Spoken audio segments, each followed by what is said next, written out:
नमस्कार साथियों, स्वागत है आपके अपने YouTube चैनल पर। इस सामान्य हिंदी की क्लास में हम यूपी पुलिस और यूपीएसआई के लिए 40 प्रश्नों की श्रृंखला करा रहे हैं, जो कि आगामी परीक्षा के लिए महत्वपूर्ण है। इस प्रकार आइए, आपका पहला सवाल है, दु दु उपसर्ग युक्त शब्द छांटिए। दु दिया, इसमें नहीं। दुधारू, ये भी नहीं। दु पहिया, ये भी नहीं। दुर्दशा में, दु धन दशा, इसमें विसर्ग संधि है। दुर्दशा में दु उपसर्ग है, तो आपका सही जवाब होगा ऑप्शन डी, दुर्दशा। परीक्षा प्रश्न गलती शब्द के बहुवचन रूप हैं। परीक्षाएं, प्रश्नों, गलतियां। तो ये ऑप्शन नहीं है। परीक्षाएं तो शब्द है जाएगा, लेकिन प्रश्न बहुवचन नहीं है। यहाँ पर आपको इसका वाक्य बनाएंगे, तो प्रश्नों को हल कीजिए। सही है। तो प्रश्नों को क्या है? ये कारक है। अगर आप बहुवचन के साथ कारक प्रयुक्त होता है तो हम उसे तिर्यक बहुवचन में गिनते हैं। तिर्यक बहुवचन में, तो यह तिर्यक बहुवचन होगा। ये भी तिर्यक बहुवचन होगा। तो परीक्षाएं, यहाँ पर सी परीक्षा शब्द सही नहीं है बहुवचन। तो ए गलत, बी गलत, सी गलत। तो ऑप्शन डी सही है। परीक्षाएं, प्रश्न, गलतियां। अगला सवाल, निम्नलिखित में से कौन सा शब्द तत्सम तद्भव का सही जोड़ा नहीं है? ऑप्शन ए अद्धा अर्ध, ये सही है। ऑप्शन बी अंकुआ अंकुर, ये भी सही है। सी अकेला एकल, ये भी सही है। तो ऑप्शन डी सही नहीं है। अनूठा प्लस अनुष्ठा का तत्सम नहीं है, इसका होता है अनुथात, इसका तद्भव। अगला सवाल, जब मैं नौकरी लग जाऊं तब नया घर बनाया जाएगा। तो वाक्य में कौन सा काल है? यह दूसरे वाक्य पे डिपेंड है, यानी एक होने के बाद दूसरा होगा। तो वहां पर हेतु मध्य भविष्य काल। तो ऑप्शन सी सही है। हेतु मध्य भविष्य काल। अगला, सर्वनाम के संबंध में कौन सा कथन सत्य है? ऑप्शन ए संज्ञा के विपरीत सर्वनाम अभिकारी शब्द होते हैं। नहीं, अभिकारी शब्द संज्ञा, सर्वनाम, क्रिया और विशेषण, यह विकारी शब्द है। संज्ञा के विपरीत सर्वनाम अभिकारी नहीं है, विकारी शब्द है। मुख्यतः इनके 5 भेद होते हैं। 5 भेद नहीं, 6 भेद होते हैं। कौन से? पुरुषवाचक, प्रश्नवाचक, संबंधवाचक, निजवाचक, निश्चयवाचक, अनिश्चयवाचक। पुरुषवाचक के 3 भेद होते हैं। पुरुषवाचक के 3 भेद, उत्तम पुरुष, मध्य पुरुष और अन्य पुरुष। सर्वनाम में कुल 11 शब्द प्रयुक्त होते हैं। संज्ञा, ऑप्शन सी, संज्ञा शब्दों के बार बार प्रयोग से बचने के लिए इनका प्रयोग होता है। तो ऑप्शन सी सही है। ये लिंग के अनुसार बदलते रहते हैं, नहीं। जैसे यह राम है, यह राम है, तो यह इसमें सर्वनाम है। तो यह सीता है, तो बदल रहा है, नहीं। तो ऑप्शन डी गलत, बी गलत और ए गलत। तो ऑप्शन आपका सी सही है। अगला, निम्नलिखित में से कौन सा पश्च स्वर है? तो बी नहीं, ये तो व्यंजन है। डी, ये भी व्यंजन है। बच्चे, 2 ऑप्शन, यानी पश्च स्वर। तो इस जीव के आधार पर स्वर 3 जगह से बोले जाते हैं। जैसे अगर भाग से और मध्य भाग से। 3 पश्चिम भाग से। तो अग्रभाग से ई, दीर्घ ई, ए और दीर्घ ए। मध्य भाग से केवल आ बोला जाता है और बाकी स्वर सभी पश्चिम भाग से बोला जाता है। तो इसमें पूछा पश्चिम भाग, तो ये तो ई अग्र भाग से बोला जाता है। तो डी सी इसमें आ नहीं है, तो आपका ऑप्शन सी सही है। आ पश्चिम भाग से बोला जाएगा। अगला सवाल, निशाचर में कौन सा समास है?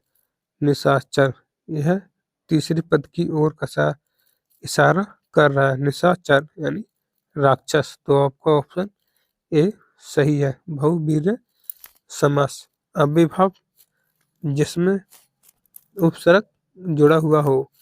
द्विगु समास, इसमें पहला पद संख्या वाचन।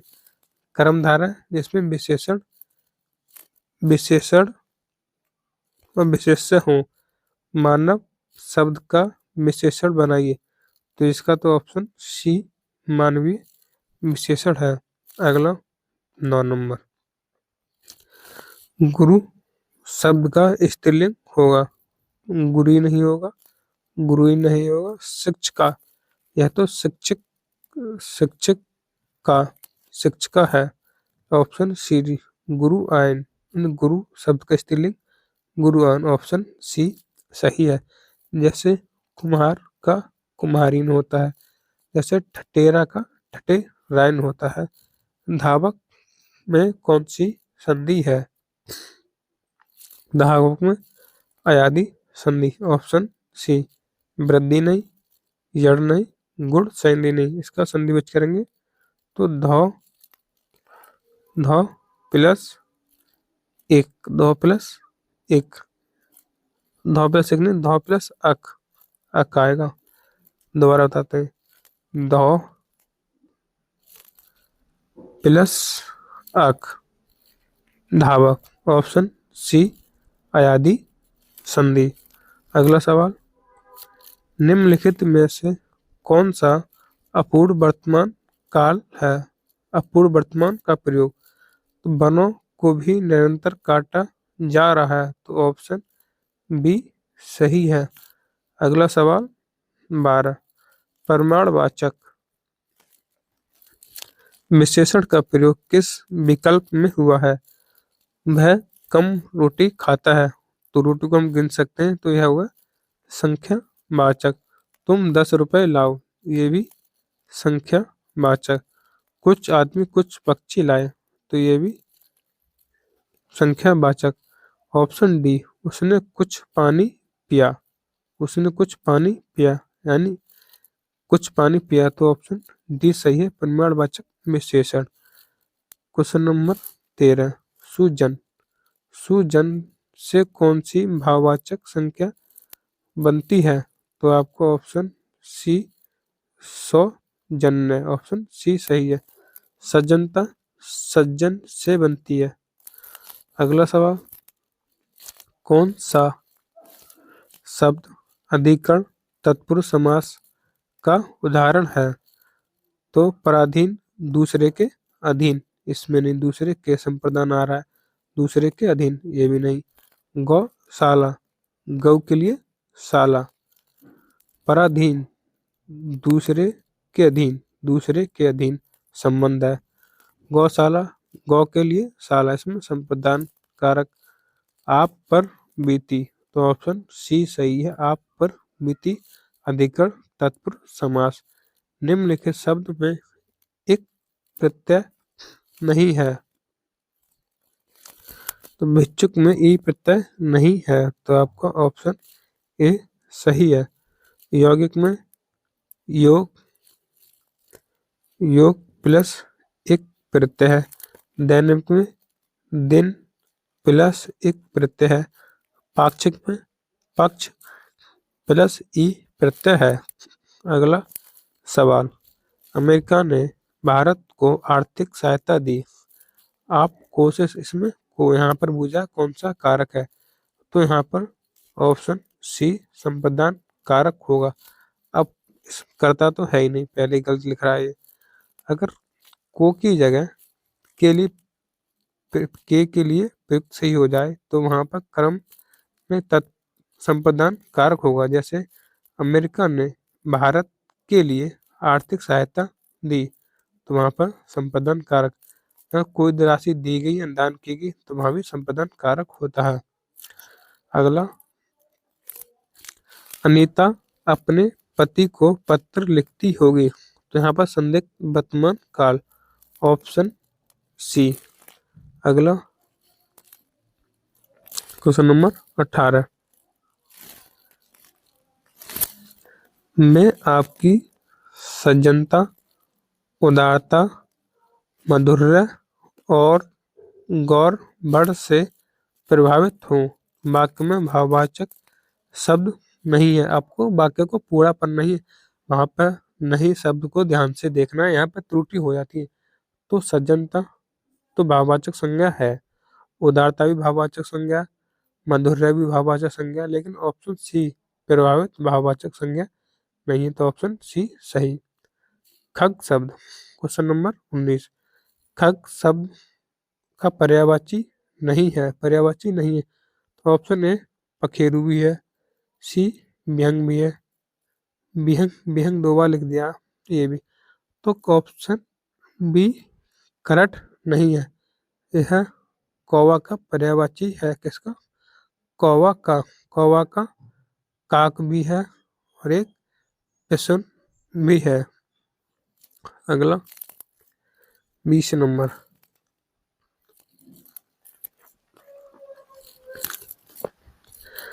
चलत देखी जस मुँह मत सुख पावे, ठुमकी ठुमकी पग धरनी, रेंगत जननी देख दिखावे, तो इसमें कौन सा रस है, ऑप्शन बी मातलसा रस।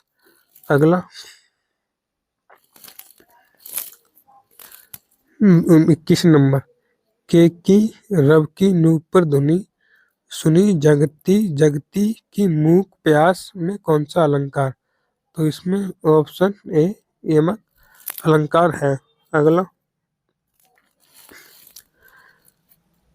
पट पीत मानो तड़ित रुचि, सुचि नोमी जनक सुतबार, इस पंक्ति में कौन सा अलंकार है, तो मानहु, जानहु, मानहु ऐसे शब्द आए हैं, तो वहां पर उत्प्रेक्षार अलंकार होते हैं, ऑप्शन ए सही है। अगला सवाल, क्वेश्चन नंबर 23, पाहो महावर दैन को, नाइन बेटी आए, फिर जान महावरी, एड़ी मिड़ावत जाए, इसमें कौन सा अलंकार है, तो इसमें ऑप्शन ए भ्रांतिमान अलंकार है। अगला शब्द, अगला क्वेश्चन नंबर 24, छंद का सर्वप्रथम उल्लेख कहाँ मिलता है, तो आपका सही जवाब होगा ऑप्शन सी, ऋग्वेद में छंद का सर्वप्रथम मिलता है। छंद को पिंगल भी कहा जाता है, पिंगल। अगला, साधु संतों में सुयोगी, संयम रहने लगे, सभ्यता की सीढ़ियों पे सूरमा चढ़ने लगे, पंतरों की को विवेकी प्रेम से पढ़ने लगे, हो की छातियों में सूल पर गड़ने लगे, इन पंक्तियों में कौन सा छंद है, तो इसमें मात्रा गिननी पड़ेगी। सा, दो मात्रा, एक मात्रा, दो मात्रा, क्योंकि आधा अक्षर है तो आधा अक्षर के पहले पर बाहर पड़ेगा। दो मात्राएं, दो मात्राएं, एक मात्रा, दो, दो या संयमी पर, दो, एक, दो, बढ़ने बढ़ने, दो, एक और दो तक ही है, तो दो बार गिरते पहले, दो चार, दो चार छः, 8 10 12 14 16 18 और 20, 20, 21, 22, 23, 24, 25, 26। इसमें हो रही टोटल 26 मात्रा है। 26 मात्रा, 14 और 12। 14 इतने में मात्रा, 14 इतने में 12, कितनी होगी? 26। 26 पे होती है गीत का। ऑप्शन ए गीत का में 26 मात्रा होती है। हर गीत का में 28 मात्रा होती है। चौपाई में 16 मात्राएं, दोहा में 13 और 11 मात्राएं। तो इसमें ऑप्शन ए सही है गीत का। अगला सवाल, रस का नाम बताओ। तो इस रस में तो रौद्र रस है। अगला क्वेश्चन 27, सभी भारतीय गीता के महत्व से परिचित हैं। इस वाक्य में रेखांकन शब्द का शुद्ध रूप है। तो ये भी गलत, ये भी गलत, ये भी गलत। तो आपका ऑप्शन बी सही है। इसमें ता और माँ दोनों आधे होते हैं। ऑप्शन बी सही। इनमें से क्वेश्चन नंबर 28, इनमें कृत वाच्य से संबंधित वाक्य कौन सा है? आराम मशीन से लकड़ी काटी जा रही है। तो हला देंगे आराम मशीन के द्वारा लकड़ी काटी जा रही है। तो यहाँ हो जाएगा कर्म वाच्य। वृद्ध से नहीं चला गया, यहाँ पे भाव वाच्य। लोगों से वह करुण दृश्य नहीं देखा गया। तो यहाँ भी बाह्य बच्चा। तो ऑप्शन डी, भारत ने एक नया उपग्रह छोड़ा, वो भी कृतवाच्य। भारत का पहला उपग्रह कौन सा था? आर्यभट्ट। अगला क्वेश्चन नंबर 29, किस विकल्प में विराम चिन्हों का सही प्रयोग हुआ है? तो जीवन विश्व की संपत्ति है, किसी की द्वारा बात कही, हम उसे उद्धरण चिन्ह में अंकित करते हैं। तो ये उद्धरण चिन्ह है। तो विश्व, जीवन विश्व की संपत्ति है, प्रसाद जी ने कही। तो उद्धरण चिन्ह। तो आपका ऑप्शन ए सही है। न विश्व वादक होगा, नहीं विराम, नहीं क्वेश्चन मार्क, नहीं पूर्ण विराम। अगला 30 नंबर, किसी टूटी फूटी इमारत या बस्ती का बचा हुआ अंश वाक्य के लिए सार्थक शब्द होगा। तो खंडित नहीं, भवन नहीं, खंडित का नहीं। तो ऑप्शन डी, भावना बेस। ऑप्शन डी सही है। अगला, चीर और चिर के अर्थ का सही विकल्प का चयन। तो चिर में पुराना होता है, चीर में वस्त्र। तो ऑप्शन डी, पुराना वस्त्र। अगला क्वेश्चन नंबर 32, वाक्य के अशुद्ध भाग का चयन कीजिए। यह निसंदेह पूर्व कहा जा सकता है कि आत्मकथा लिखना जीवनी लिखने से भी कठिन काम है। इसमें कोई त्रुटि नहीं है। आपको सवाल देखते हैं। हाँ, यह निसंदेह पूर्व, तो इसमें पूर्व गलत लगा हुआ है। यह निसंदेह कहा जा सकता है कि आत्मकथा लिखना जीवनी लिखने से भी कठिन काम है। ये शुद्ध रूप है। क्वेश्चन नंबर 33, एक से देखना मुहावरे का अर्थ है। ऑप्शन डी, समभाव से देखना। ऑप्शन डी सही। अगला, इनमें से कौन सा शब्द युग्म सही नहीं है? तो गृत और अनगृत में सत्य बोलते हैं, इससे झूठ। तो ये भी सही है। प्राचीन का अर्वाचीन, ये भी सही है। स्थावर जंगम, ये भी सही है। तो ऑप्शन सी सही नहीं है। लौकिक का अलौकिक होता है।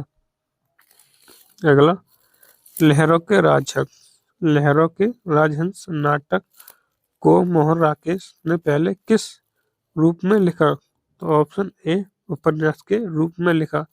मोहन की रचना जैसे आषाढ़ का एक दिन, आधे अधूरे, और एक अंतरालवी, और चट्टान, यह मोहन राकेश की प्रमुख रचना है। बाल चित्रण, 26वां क्वेश्चन, बाल चित्र में कौन सा कवि श्रेष्ठ है? तो ऑप्शन सी, सूरदास। सूरदास की रचना एक सुराबली और सागर और साहित्य लहरी। राजभाषा आयोग का गठन किस वर्ष हुआ? तो आपका सही जवाब ऑप्शन बी 1955 में, जिसके प्रथम अध्यक्ष बीजी खेर थे। निम्नलिखित में से भावचंद्र युग के रचनाकार नहीं है? तो प्रताप नारायण मिश्र हैं, सितारे हिंद हैं, प्रेमगन है। तो ऑप्शन ए रामचंद्र शुक्ल नहीं, ऑप्शन ए सही। Question number 29। अब 39 अब वृक्ष में कितने स्वर मौजूद हैं? तो ऑप्शन सी 8। निर्गुण कवियों में सर्वाधिक शिक्षित संत इनमें से कौन थे? तो ऑप्शन ए सुंदर दास। अगर आपको वीडियो पसंद आई हो तो चैनल को जरूर सब्सक्राइब करें। जय हिंद, जय भारत।